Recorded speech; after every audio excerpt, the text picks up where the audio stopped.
fans, welcome back to Room 237, and I got another 80s slasher film, and this time it is 1982's The Slayer, which came out, again, 1982, directed by J.S. Cardone, who's directed other films like Shadow Zone and The Forsaken, but he's also been the writer and producer for the Prom Night remake, writer for the Stepfather remake. So he's done some really good stuff, some really bad stuff. Stars Sarah Kendall, Frederick Flynn, Carole Kottenbrooke, and Alan McRae. And that's pretty much our cast. It was also known as Nightmare Island, not to be confused with Nightmare Beach from '89. And this is a very different kind of slasher.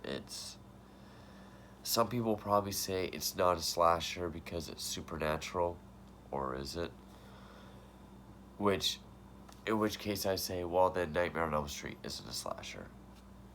It can be supernatural. But this is sort of like the slasher version of like The Shining, as far as, is it this or is it this? It's got this real Polanski feel to it, kind of like Repulsion, about, a troubled young woman, and just how it follows her, and it is incredibly atmospheric. One of the most atmospheric slasher films I've seen. Takes place on this remote island, which near the Atlantic coast. But the effects in it are actually like Savini level. It's done in a Fulci way. Like, imagine if Savini did a Fulci film. That's what the effects are like. So we get a lower body count, but the effects have been amped up, which I'll take. I wanted to see who did the effects, but I don't see it.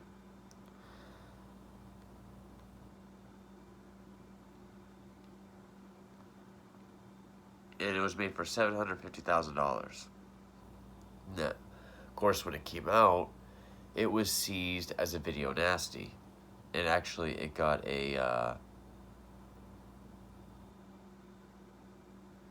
there was a version that was cut by 6 minutes. I got a brief release, and I guess the color correction wasn't fixed. The one I just watched was 89 minutes. Uncut says 86, and the one that they butchered after being a video nasty was 80 minutes. And yes, Arrow did come out with one at some point recently. Arrow is too expensive for me. I'd rather just have a DVD. I don't care about video. I don't care about HD or 4K. I don't get horny over better quality. I just want to have the movie. Like, I watched this on YouTube. I would like to own a copy. Personally, I'd rather have the gritty VHS transfer, because I like how it looks. But anyway, the plot follows this woman named Kay, she's a painter who was headed towards stardom, but she's been riddled with these terrible nightmares her entire life. That her nightmares then started controlling her artwork. It was getting more abstract and dark.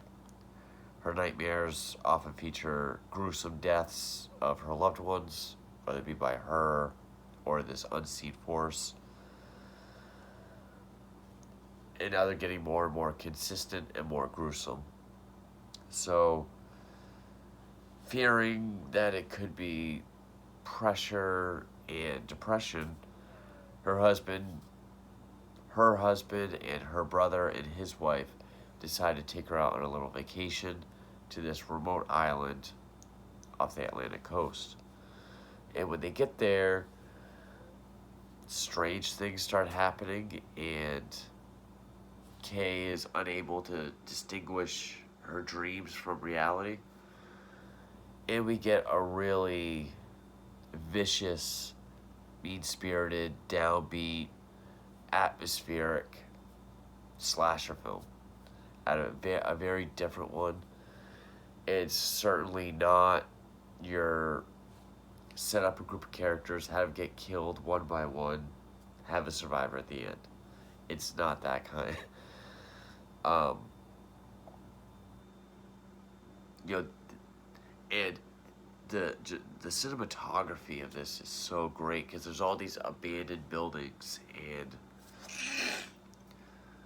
just like that set with like the sea in behind it with these very Kubrick-esque, very centered shots of the buildings or like off-center, out of focus in the background. Beautiful shots. There's a fisherman down by the beach doing something. We see him get killed first. He gets a paddle right to the face like a machete. And then she starts talking about her dreams more and more.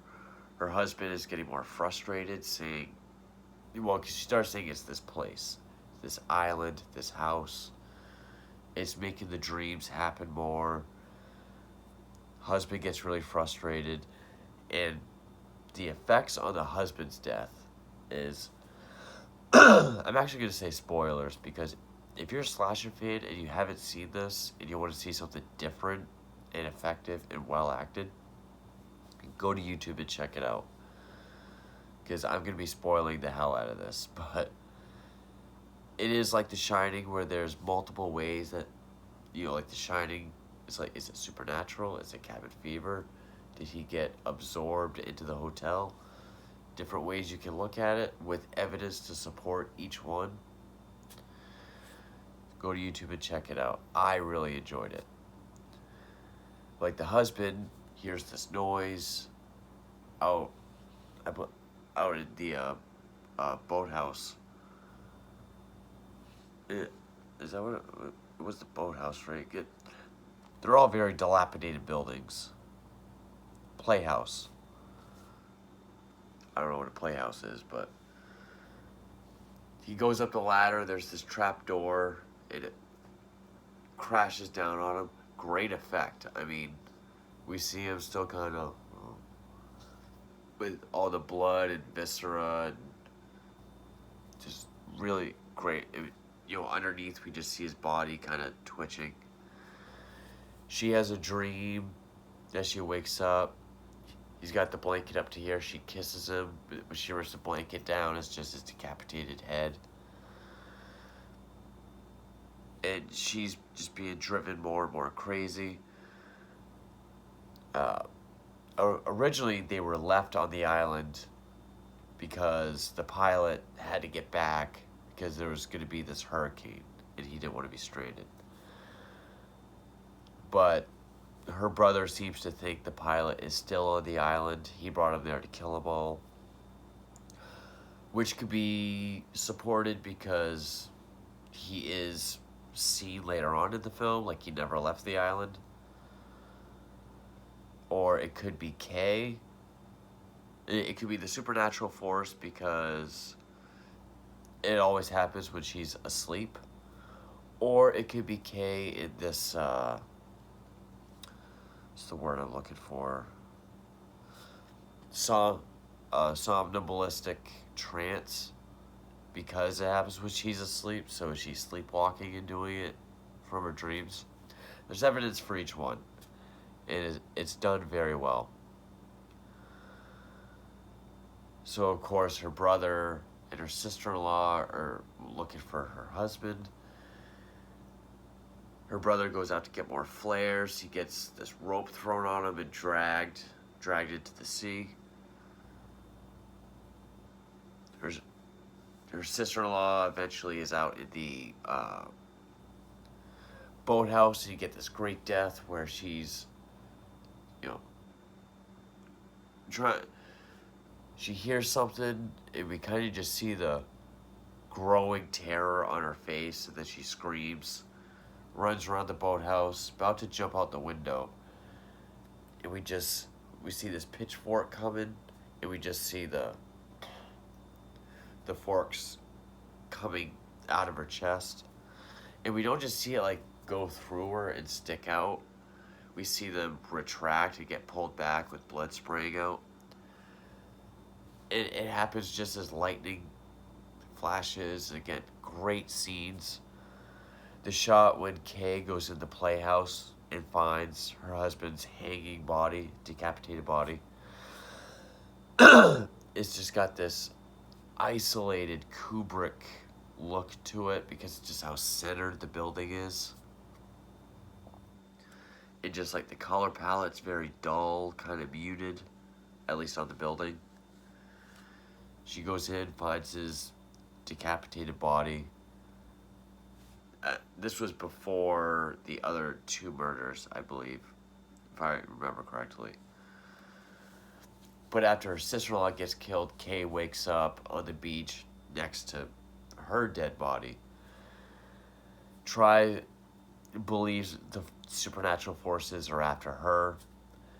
She tries to stay up all night, drinking coffee, smoking cigarettes. And eventually, the pilot, who's been on the island the whole time, he could be the killer, tries to get in the house. She shoots him with a flare gun, which kills him, sets the house on fire. And eventually, she gets to this one point in the burning house where the door opens and there's this skeletal, long-fingered, drippy creature. The face kind of looks like the eyes looks like the torso zombie from Return of the Living Dead, but it's like this screaming like skeleton with like a little bit of rotted meat on it, skeletal hands, long pointy fingers. So has that been our killer the whole time? Is she still dreaming? Have they manifested themselves? And then just as it reaches for her and, camera pulls in, freeze frame, we see this little girl wake up, and it's Kay. Tells her family about this nightmare she had, talking about the events of the film.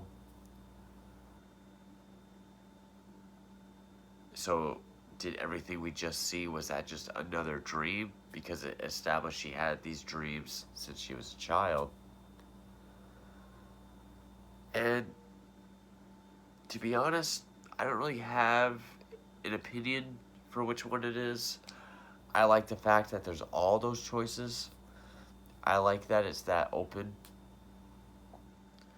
A lot of people want definitive answers. A lot of people want a sequel to explain it all. It's just like, let it be ambiguous. Let it be open. Digest it a little bit. Enjoy it. But I thought, especially for a slasher film from '82, which was a great year for horror movies in general, but also for slashers, that there was this one that put that much effort into it, into having all these different ambiguous roads, but supporting evidence for each theory. Well acted, heavily atmospheric, beautifully atmospheric, beautiful cinematography, and just shots of the landscapes of the buildings. Really just helps fuel the feeling of isolation, especially with this sort of Polanski-esque story with this Kay character, this troubled woman who is haunted by something but could very well be responsible for it. Excuse me. So all those things mixed together just makes a very interesting, different kind of slasher film. I really enjoyed it. If you know me, I love my cinematography. I love my atmosphere. I haven't talked about any Polanski films yet, but I am a fan of earlier Polanski. Despite what he's done, his earlier films are excellent. No, I did do The Tenant. I did do that.